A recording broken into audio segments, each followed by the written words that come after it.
How to delete courses on Mondly. Hello guys, welcome to today's tutorial. In this tutorial, I'll show you how you can delete courses on Mondly. Alright, the first step is to launch the Mondly app on your device. After launching the Mondly app, the second thing you must notice that for you to be able to delete courses on Mondly, you must be using the Mondly premium subscription. Yes, if you're not using the monthly premium, you will not be able to delete courses.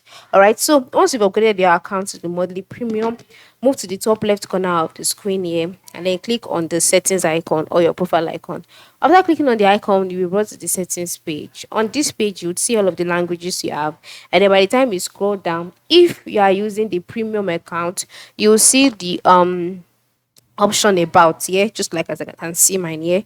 And then once you click on about, on this page you will see the option courses or manage courses. Whichever one, just click on it. After clicking on it, you will see the list of your courses there. Then the next step is to tap on the course you want to delete, then choose delete course or a similar option. You could see a trash can next to the course, just select it, and then just like that, that particular course will be deleted. So for you to be able to upgrade to the premium account, in case you've not upgraded, just go to the top to the right side here, click on go premium, and then just like that, you'll be asked to make payments and all of that. After making your payments, you'd get the premium subscription, and then for you to change to delete courses, just click on your profile icon, scroll down, select about, select courses, click on the courses you'd like to delete, and then click the delete option. So that is it. Thanks for watching and have a good day.